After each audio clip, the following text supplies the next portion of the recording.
Hope everyone had a nice Valentine's Day. I see a question in chat. Is it possible to detect multiple signals at once? For example, attention and SSVEP. Okay, this is interesting. So we haven't talked about SSVEP yet. I might have mentioned it a few times, but we'll talk about it today. But this is a good question. So this can be translated to any set of two signals, right? So this could be, could you detect a P300 in attention, or could you detect motor imagery and relaxation, or something like this? And the short answer is yes. The long answer is that it depends how those signals are impacting each other and what you're using to measure them. So, for example, attention is going to naturally increase as a result of somebody paying attention to a task. So if you have somebody completing an SSVEP task where their goal is to, guide their attention towards specific parts of the screen, aka they're focusing on a target stimulus that they're trying to have classified, then you're going to naturally get an increase in attention. Now, how you're measuring attention is sort of an open question. I mean, people will use a simple frequency-based approach. Well, they'll say, okay, the ratio of alpha to gamma is, how we're going to measure attention. And in that case, you have to be careful with what you're stimulating, right? Because if you're having people look at SSVPs that are in the alpha frequency and they have a general increase in alpha across their cortex, even though mostly it'll be localized on the occipital, you still might see an increase in alpha over the entirety of the scalp. Then you might be biasing your measurement of attention because of some external measure. So these kinds of systems would be a hybrid BCI system where you're using multiple different control signals. And again, theoretically, it can work, but it depends on what you're doing. Typically, when you use multiple signals, you would want them to be non-overlapping. A good example of this is something that a former lab member in the DeSalle lab did, which was they used motor imagery to, standard motor imagery, you have somebody imagining left or right movement, but she also had them, she designed this task where during the training phase, you see this 5-step line, and there's a circle in the center of it, and then once you're thinking left imagery, and the circle is going to be moving left or right. Think about it like the probabilistic cursor movement task, where the cursor is just going to be moving. And during the training phase, that's going to be somewhat random, even though the participant has a task which is, think about moving towards the left. As you can imagine, just like with the cursor task, when that circle moves in the incorrect direction, you get this error response. And that's something that can be trained during that training phase. And you can use that to then classify it in real time to determine if a left or a right motor imagery movement was correct. So in this paradigm, you're using motor imagery to think of the direction, but then you also have a response from the user when that cursor actually moves, which gives you additional information. And the combination of using both of those classifiers gives you a higher information transfer rate than just using one or the other. So that's an example of using multiple signals that are somewhat at once. In this case, it's more serialized. So first you think of a movement, and then the thing moves, and then you look at the response, which tends to be easier because you don't necessarily have this conflict of the signals. Although, again, theoretically, it can work if you're doing something like attention and SSVPs at the same time. It's just you have to be careful with how you're parameterizing attention. Hopefully that answers your questions. It's a very good question, and I think a lot of the times hybrid BCIs end up being more useful, but they also have their own set of problems that you have to solve when you're designing them. But yeah, very good question. Okay, let me actually share the screen. Yep. Okay. So today we're going to be talking about visual evoked potential BCIs. Most of the time when we're talking about visual evoked BCIs, we're talking about SSVPs, but there's also another category which we'll talk about that's becoming increasingly popular. But before we get into the actual BCIs, I'll talk a little bit about the history of the evoked potentials and what they are. So visual evoked potentials are one of the oldest things that people have studied. As you can imagine, a very natural stimulus to display people is some visual light that's just flashing. And when you present this simple flash stimulus to a participant, they're looking at a dark screen and then there's a very sudden and bright flash of light, you can imagine that the brain is going to respond to that stimulation. So if you remember from perception classes or maybe early neuroscience classes, if you're in Cog Sci, you would have seen neuroscientists recording directly from the cortex or even using implanted electrodes in the visual processing pathway in cats and mice and macaques, and they would see this very particular response to visual stimuli, both simple ones like a simple light being flashed and also more complex ones such as patterns being shown. And we see a similar thing with scalp EEG. So when you give a participant a bright flash of a visual stimulus, you'll see a very particular response, which is shown in the bottom. This response is not necessarily going to be the same for every person, but you'll get this relatively standardized response to this bright elicitation of a stimulus.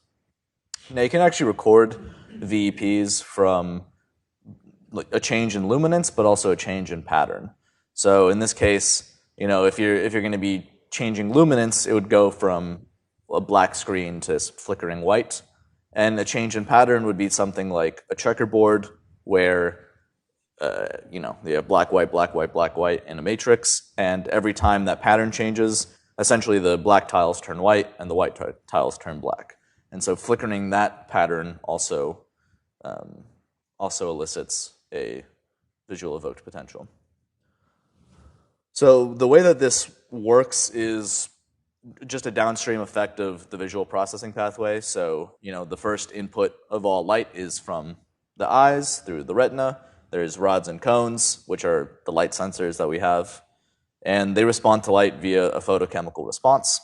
And if you are interested in that and you haven't already, take COGS 101A and 101B, which talks about the visual processing pathway in pretty good detail, if I remember correctly. Maybe that's one of the 107 classes.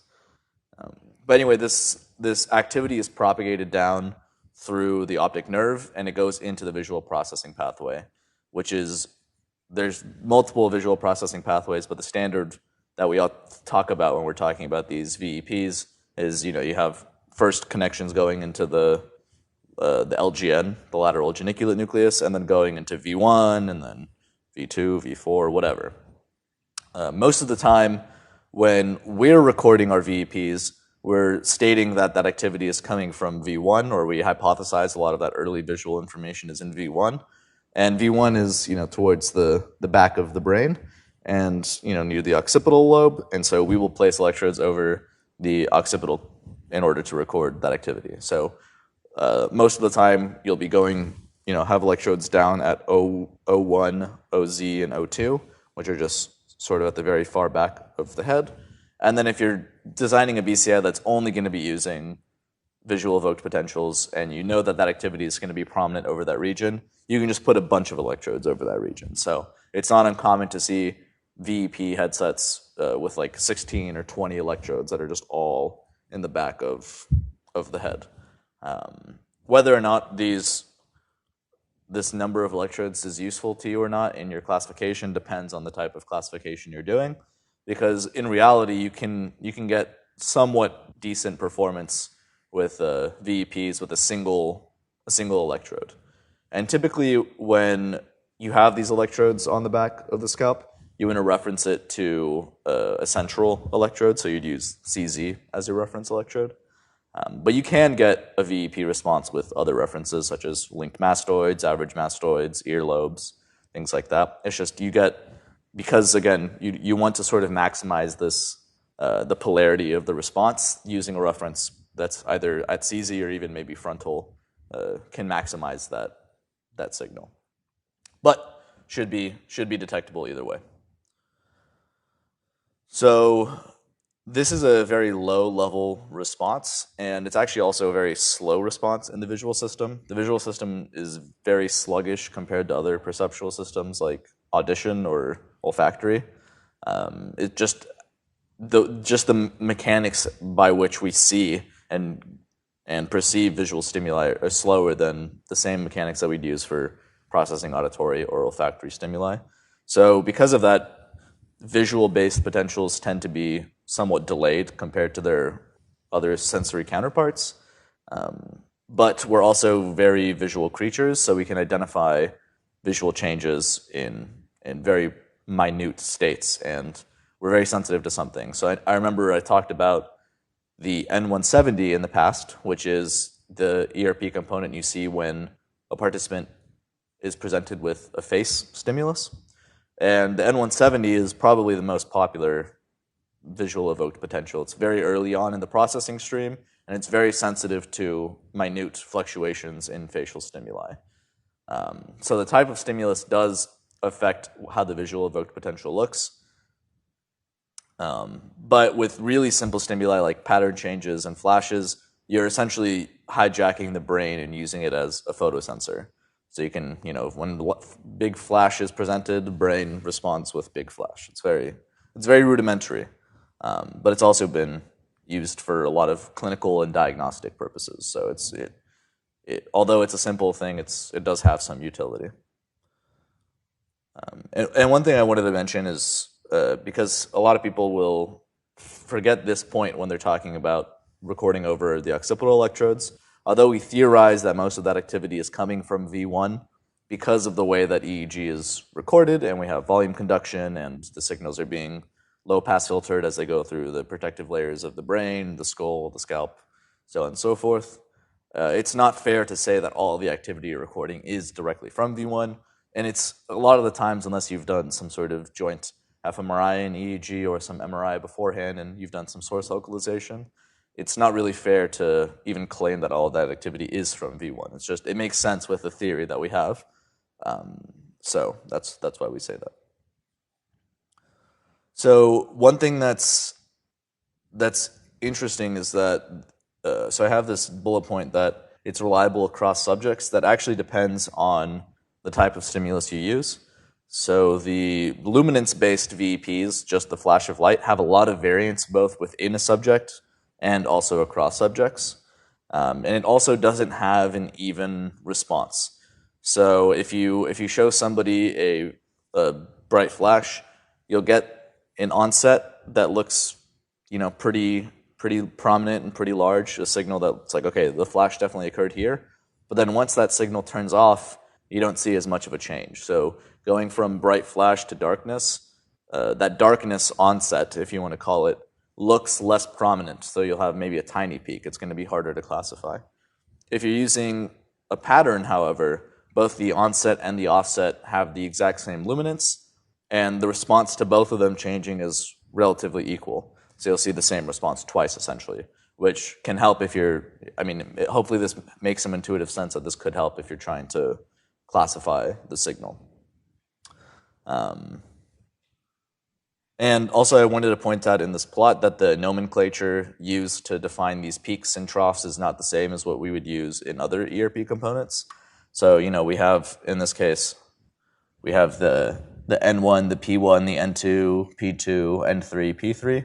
And this P3 is almost definitely not the same P3 that we would talk about in other ERP nomenclature. So it's not the P300 or the P3B. This is just essentially, the N stands for negative, P stands for positive, and it's just going to be the first negative bump, the second negative bump, third negative bump, and then same for the positive. So this P3 is just the third positive peak. It's not claiming to be the P300 or the P3B component. This is sort of just an artifact of talking about visual evoked potential nomenclature because it's not necessarily standardized across people, so we can't really give temporal approximations. And also, it depends what the task is. So, we wouldn't expect to see a P3 if all a participant is doing is just seeing a rapidly flashing stimulus, a P300, I should say. But we might see a combination of this third positive peak and the P300 in certain P300 tasks where they have a visual target, for example. So there are some cases where these components might overlap, and that could be important for somebody who's actually doing the cognitive neuroscience research to make sure that the region that they're recording, or of the ERP that they're claiming is this one potential, actually contains this cognitive information and not just this sensory processing information. Just wanted to bring that up since it's somewhat confusing. Okay, so let's talk about steady state visual evoked potentials. This was actually surprisingly discovered really early on into the history of EEG, way back in 1934, so very soon after Hans Berger published his first EEG paper. And they showed this, I think they were able to see, I think they were presenting the participants with 10 hertz, and they could see that, when you look at the participant's occipital, you would see this response to 10 hertz as well. And the SSVP response is a response elicited by rapidly changing stimuli, and typically the range of these stimuli is between 8 and 15 hertz. So really it's in the alpha and the beta region. Any slower, you don't really get this stereotypical SSVP response, and any faster, you also don't. What's also interesting is that the faster the frequency, the more the actual true frequency is preserved in the neural signals. So if you're showing somebody like 8 and between 8 and 9 hertz, you can get this response, but it's going to be more of these individual responses to the flashes. And once you get faster than that, you start seeing this response that does look a lot more sinusoidal, similar to the pattern of the stimulus being shown. Really, in reality, we talk about it as like a sinusoidal stimulation. Really, it's square waves because we're often showing just on or off, so it's just a binary on, binary off. But you can approximate that oscillation of the stimulus on and off with a sine wave. But yeah, so that's the raw basis of SSVP, is you take some sort of stimuli and you present them rapidly to the subject. You then record that signal from the participant, and you apply some classification method to attempt to discriminate whether or not that signal belonged to a certain frequency or belonged to a certain set of patterns. I'm going to skip the next slide because I was gonna need a volunteer, but I didn't have time to set up a demo. So let's walk through how we would build a naive steady-state visual evoked potential BCI. So the naive approach is, let's say we have a 4-class scenario where we have different segments flashing in different frequencies. So in this case, we want to pick 4 frequencies that are pretty far apart. So we'll choose 10 hertz, 12 hertz, 14 hertz, and 16 hertz. In reality, maybe we'd shift these all -1 so that we're within this 8 to 15 range. But let's pretend that these are good. We would then compute the power spectrum of the bandpass signals. So let's say we take our signal and we filter it twice or 4 times, just like we would in the bandpass CSP approach we did in assignment 4. So we do one band that's 9 to 11, one band that's 11 to 13, one that's 13 to 15, one that's 14 to 17. And we would just look at the power of each of those bands, and we would just say, okay, the class that has that highest power must be, or we're hoping is the class that the participant was looking at. You also could do this without bandpass filtering if you just computed a single power spectrum and then just manually looked at individual windows. And then again, same thing, just select the class with the highest power. So let's make a simple example of this. Let's say we have a 4-command BCI where the subject can either say hi, bye, show spicy meme, or water. So really we're just getting at the basics of what all people need. And in this case, you would just set each of these as a different frequency that's flashing.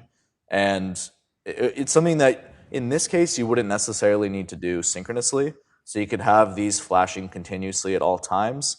And then whenever you detect a high enough power, let's say you set a threshold within one of these bands, you can say the participant's looking at that. So in that case, you could have like a rapid fire going from like hi, bye, water, spicy meme, hi, bye, water, whatever. But that's not necessarily the best approach. So typically when we're using SSVPs, we use a synchronous approach. So we actually know when the participant is going to be looking at a stimulus. So there's certain time ranges. So, nothing would be flashing for a few seconds, and then all of them would be flashing for a few seconds, and it would stop. All of them would be flashing for a few seconds, it'll stop. And once they start flashing, we send a marker to the amplifier so that the amplifier and the downstream processing events know to say, okay, this is the region where I'm looking for this change in a signal, so that it reduces the false positive rate, essentially. So you could have this where you just have these, this is like the most simple mapping of SSVP to commands. You have 4 different possible commands and 4 different SSVPs, and you're directly matching the detection of somebody looking at something to a single output. You could obviously do better than this. So imagine you have some desktop environment, and rather than having the SSVPs be used to detect individual commands, you then use them to map them onto macros. In this case, a macro is going to be any set of multiple commands. So this could be, for example, macro 1 could be open Internet Explorer and go to google.com or bing.com or ask Jeeves, since this is Windows XP. Macro 2 could be, open up the pinball game and start playing the pinball game. Macro 3 could be, open up Paint and draw a picture of a dog, whatever. These macros are essentially just a way of being able to map on a single detection of an event to a more complicated series of actions, because we want to think pragmatically about these systems being designed. If you're making some sort of interface for a user who is unable to control, a desktop with the normal peripherals like a mouse and a keyboard or even dictation, because most operating systems have that functionality, you want to give them some actual useful interactions with the system. So it's going to be a lot faster to map things onto these pre-programmed routines than it is to have the user and the system go through every single possible option to do something. Now, in some cases, this might be just what you need given the application. Maybe the user needs this fine-grained control, and you're okay with losing the speed in order to make sure that they have larger granularity. But also, in some cases, if you're just trying to give them general utility to, function within their life without assistance from another person, then it makes sense to create these types of macros. But again, it really depends on the problems you're trying to solve. And then, of course, we could also use this the same approach that we've used with the motor imagery speller and the P3 speller with this hexospell style. So now, in this case, rather than just mapping SSVPs onto individual letters, for example, you could have groups of different letters, and in this case, rather than having 26 different classes or however many they have in here, it looks like 29, 30, whatever, you would have just 6 in this case, and so now you only have a 6-class classification problem, and you iteratively go through and pick a single class, and once that subclass has been selected, then all of the other letters would be expanded, and you can go through it that way. So in this case, you end up just you simplify your problem space by taking a little more time, but your classification rate's probably going to be higher, right? So it should intuitively make sense that we can more easily classify 6 different states than 26 or 30 different states. SSVPs are actually a really popular set of BCIs where people add a bunch of different control signals. So one of the research assistants in my lab right now is working on a 90-class SSVP, which is a lot. But there are some pragmatic consequences to having that number of signals. So I want to show you one of the fastest BCIs. Hopefully this. Oh, it's interesting. This actually doesn't show up on presenter view. So for a while, this was actually the fastest BCI speller, at least fastest non-invasive speller. So this is what an SSVP speller looks like in real time. As you can see, the person is spelling words or letters really quickly, actually. Hopefully this is showing up on Zoom okay. And they're spelling high-speed BCI. And that was really fast. So if you were going to do that equivalent, I'll play it again. If you were going to do that equivalent with a P300 system, by the time they're done spelling high-speed BCI, this person would probably be on like the I or the G of the word. So SSVP spellers are significantly faster, but they also have some drawbacks. So as you can imagine, not all participants can look at these rapidly flashing stimuli. If you have some sort of history of epilepsy or some risk of epilepsy, then probably the last thing you want to be doing is looking at these rapidly changing stimuli. So that's a set of people that are sort of excluded already. One that is less intuitive is not all participants have the ability to actually foveate. So they don't all have the ability to move their eyes to a particular region of the screen. So we'll see this in people who are completely locked in, which is sort of the most severe state you could possibly be in, where, at first you might still have voluntary control over some of your eye muscles, but once you're completely locked in, you cannot voluntarily foveate onto anything. So in that case, you can't necessarily use a system that is reliant on eye movements because the participant cannot move their eyes. You might also be thinking, okay, if the participant's moving their eyes already, can't we just use an eye tracker? And that is true. So eye trackers can be faster than SSVPs, but eye trackers don't always work well in all environments. So there have been reports by subjects who are paraplegic or quadriplegic and they need these systems in everyday environments where eye trackers start to fail outside. So because the lighting changes, it's less consistent. The eye tracker is not able to adequately determine where the person's pupil is on relative to a screen. You could also imagine that the screen orientation is very sensitive to this, and you'd have to calibrate the eye tracker very carefully. Whereas an SSVP system, that eye tracker is essentially built onto the person's brain. So it doesn't matter if the screen is oriented in this weird way or if light is reflecting off of other surfaces that would normally make the cameras for eye tracking malfunction. As long as the person is able to discriminate between this, these changes in luminance or pattern, the system should be able to, detect that change as well and be used as a BCI. So it's not as simple as just saying, okay, an eye tracker is better or an SSVP is better. They both have their pros and cons. And again, a logical consequence, which is related to that first question a student asked, you could use both of the signals. So you could use eye tracking through traditional senses, so like through a camera, or you could even use eye tracking through something like EOG electrodes in combination with SSVP in order to further increase your classification rate. So again, whenever you can depend on multiple signals, as long as it's not super expensive to record those or costly to the participant through being, distracting or require some sort of computational resources to control, you end up getting better performance. So that's just something to keep in mind. Oh, wait, to accidentally duplicate that slide.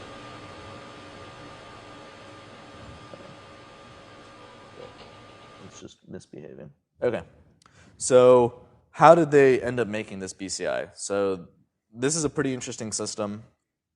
The basics of the system are similar to any other BCI. So we have the actual visual stimulation, which is going to be the flashing of the screen, which is going to send a signal to the amplifier, which is like, okay, this is when we've started flashing. Again, this is a synchronous SSVP system.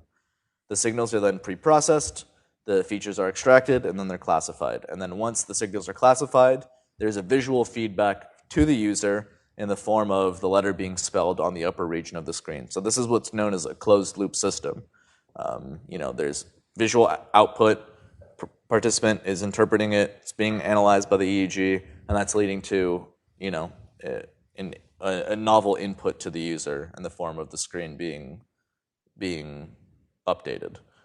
On the right-hand side, so in the B part of this figure, we actually see the way that the different frequencies that they used for this SSVP system, and also the different phase. So we see in red we have the different frequencies, so it goes all the way from 8, that's the smallest, up to 15.8.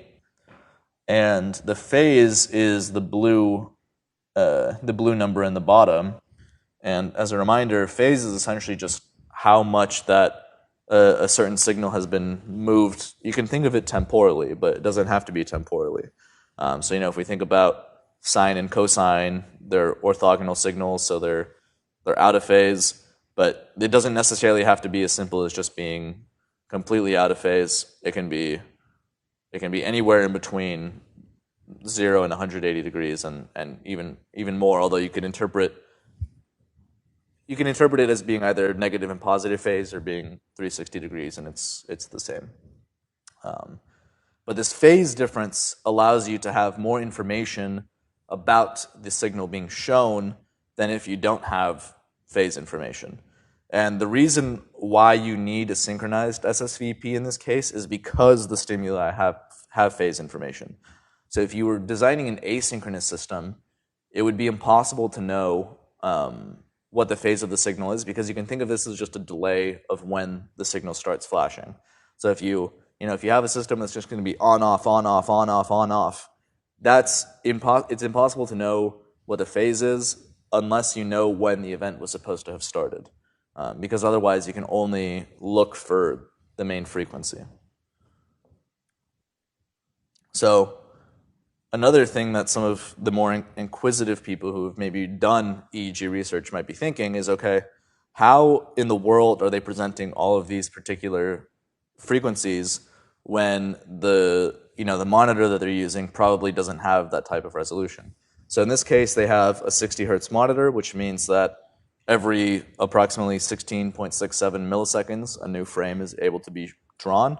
So how are they able to show these stimuli that are not these multiples, these factors of 60 hertz, right? So let's represent this visually.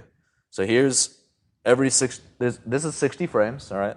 I counted, I made sure that this is 60 different bars. So this would represent 1 second of information. And the maximum time a frame can be on for, and also the minimum time a frame can be on for, is about 16 milliseconds, and then same thing with off. So if you wanted to just highlight the very first one, that would represent 16 milliseconds. If you wanted it to be on for just 16 milliseconds, then the very next frame you would turn it off. If you wanted it to be on for approximately 32 milliseconds, you'd turn 2 on, and then you would turn it off, okay? So you're limited by what the monitor can actually display. And so I have some class questions for this. So this is the fastest perfect oscillation we can generate, right? This is going to be the stimulus being on and then off rapidly. And the question I have is, what is the fastest oscillation we can represent with these perfect oscillations? So let me select a new question. Forgot to end the last one, so people must have responded pretty late. Okay, so the class question is live, and I'll put it on the screen here. So what is the fastest perfect oscillation we can show at 60 hertz? 60 hertz, 50 hertz, 40 hertz, 30 hertz, 20 hertz, 10 hertz, or there is no fastest oscillation. We can go arbitrarily fast. And then I'll show the slide again.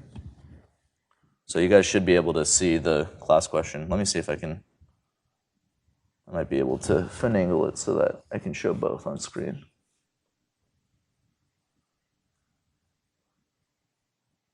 Okay, well, this pattern continues ad infinitum, so hopefully it's not whatever. You can see the class question, so let me drag this back to my screen so you can just see the slide. And I see there's 31 people on Zoom, and there's like 5 people here, so I'll wait until it gets to at least 30, and then I'll end it. I'll give you guys a chance. In the meantime, does anybody have any questions so far? I'm trying to go through things somewhat quickly, but by the way, I've invited an SSVP researcher to give a talk, Masaki Nakanishi, who's one of the authors of the study I just showed you, and we'll see if he responds. He's given a talk the last 4 years, so he'll either definitely give the talk, or I also asked if he can't give the talk, do I have permission to show his previous recordings? So either way, you'll learn more about it. I'm actually trying to be somewhat strategic and not... my absolute favorite SSVP study is something that Masaki worked on, and I just don't want to spoil it for you guys because it's so epic. It's one of the most creative BCIs I've ever seen. It's something that you see and you're like, this guy is a genius. So hopefully he can give you that presentation himself. But okay, I see about 32 answers, so I'm just gonna end it there. That's almost everybody. Maybe someone fell asleep. It's okay, it happens. Okay, so this is interesting. So I have some people who are divided, and so some of you are saying the fastest frequency is 30 hertz, and some of you saying that the fastest is 60 hertz, which is the same as the display rate. So the correct answer is D, but does anybody want to explain why that's the case? Since it doesn't seem like it's necessarily clear to everybody. Or does someone give an intuition of why they think that's the case?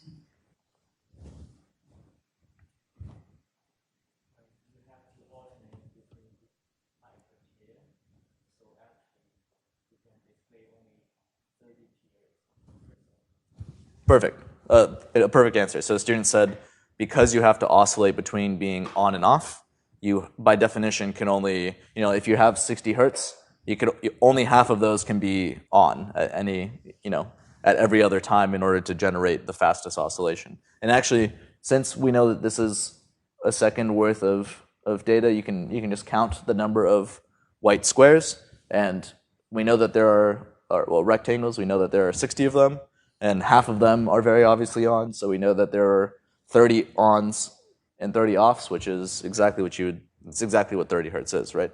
Imagine these ons and offs as being square waves. So very good. I have one final question, which is the slowest oscillation.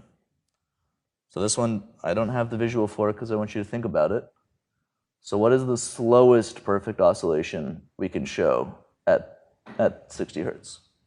And the options here are 30 hertz, 16 hertz, 1.66 hertz, 0.166 hertz, 0.0166 hertz, or there is no slowest oscillation. We can go arbitrarily slow.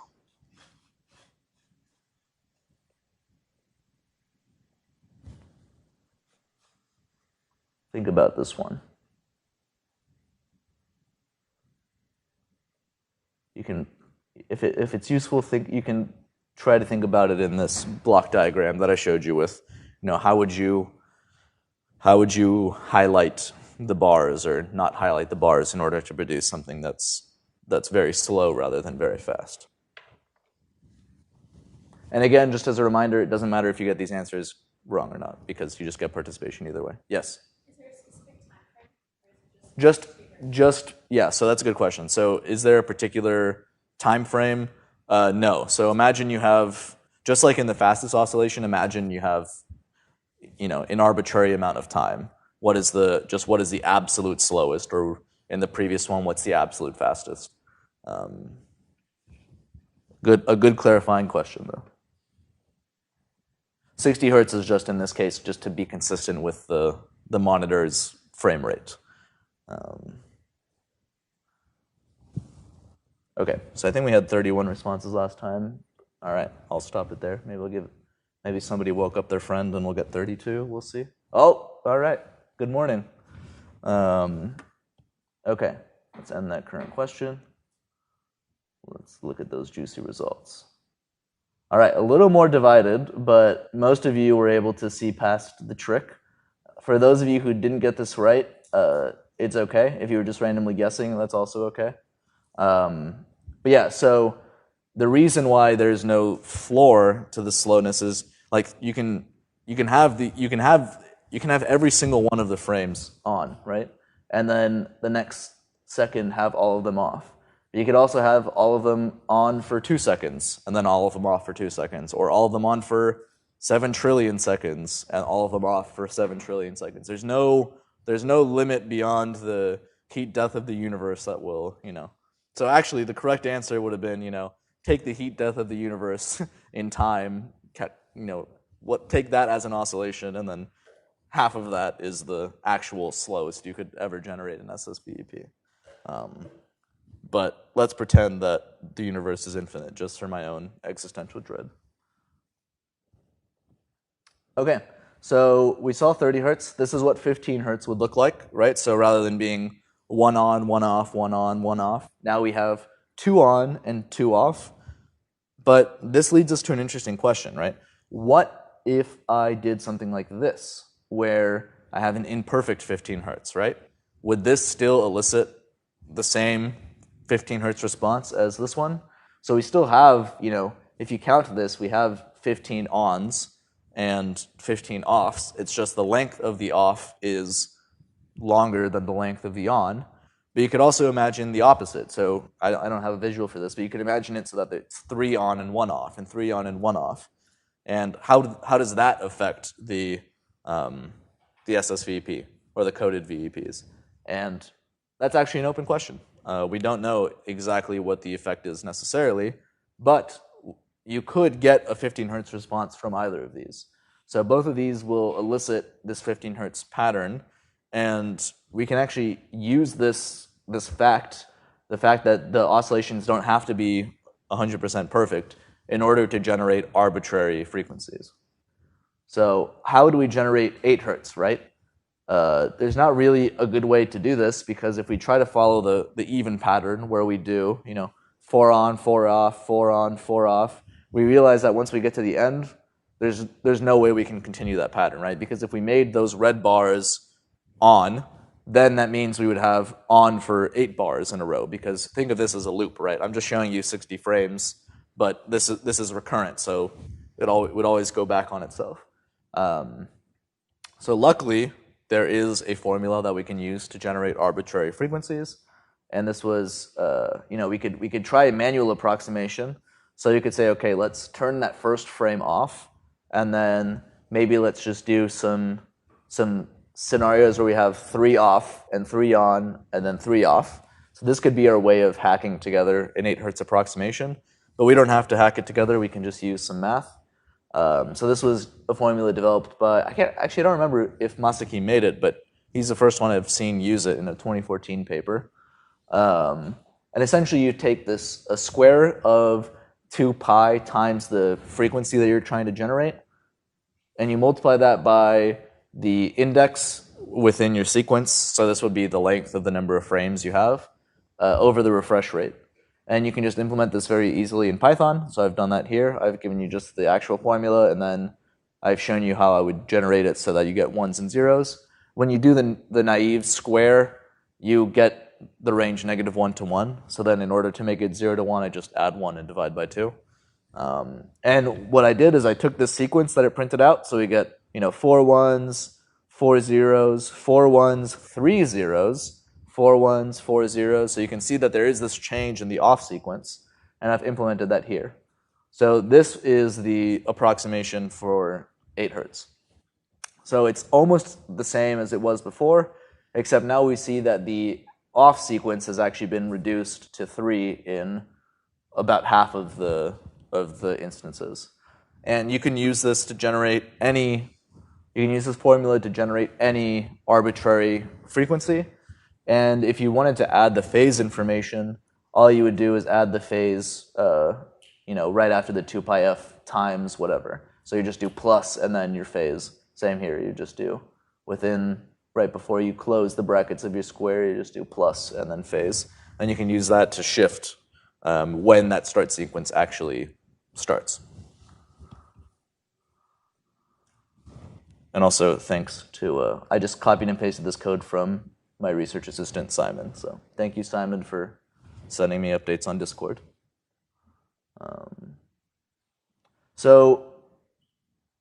Okay, I don't have enough time to quite talk about canonical correlation analysis, so I'll talk about it on Friday.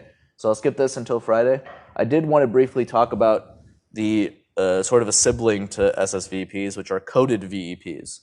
So in this case, rather than having the sequences be flashed as, here, let me look at my slides. Rather than having these sequences that are just a perfect oscillation of on and off, what coded VEPs do is they make this sequence, which is called an M code, which stands for a maximum length code. This is from a whole nother just, information processing theory, and, I don't even remember what that like operational control theory and stuff. So it's not exclusive to BCIs, but you create these sequences that have a really nice property, which is that when you shift them by a certain number of frames in this case, the sequences are very uncorrelated. So you want to create these sequences such that given some number of differences, which would be, okay, let's say you have 20 classes, you want to create a sequence such that you can take that same sequence and shift it over by like 20 times, that at any given time point, the templates are uncorrelated, or as maximally uncorrelated as they can be. And the reason you'd want to do this is so that you can learn a single template of what the code is, and all you have to do is find out how that template is being shifted in time in order to determine which particular instance of that code is being looked at. So again, this is 100% fully synchronous. This would never work with an asynchronous BCI, because in this case, every single sequence is exactly the same. So it's not as easy as just detecting which M sequence they're looking at. There's only one M sequence. It's more of like, when is the M sequence they're looking at occurring? So hopefully that makes some sense. And this visual representation here shows these different delays. So if you see, this is that same sequence just being shifted over by, I think it's 2 frames in this case. So CVEPs are sort of becoming the standard in this VEP space, because again, it's easier to learn this single template and do template matching approaches than it is to try to get these responses at these very particular frequency bands, especially because the brain only really responds to a limited array of different frequencies. So as you can imagine, if you wanted to create something like a 300 class SSVEP, you're not really going to be able to create these distinct enough, 300 different frequencies and different phases such that you'll get as good classification performance as you would with, just a single class. But with CVEPs, there might be a way that you can arbitrarily scale up the number of classes using a single control sequence, that all you have to do is essentially learn how that sequence is shifted in time to determine what the person is looking at. And you can do that by creating either a simulated response to the M sequence, or you can take a combination approach where you look at that simulated response and also training data from the actual participant. And you can also use a combination. You can use multiple M codes if you want. So you don't have to just use a single one. You could have a subset of M codes, and then you still have to learn multiple templates, but it at least reduces the space of templates you have to learn over something like SSVEP. So that's all the time I have for today. On Friday, I'll talk about CCA, and I'll talk about other non-visual evoked potentials and non-visual BCIs. And that will be the last lecture that I give on Friday, because then we're going to go into full project mode. So that'll be fun. But okay, I will see you all on Friday. Ask questions on Piazza. Work on your midterm.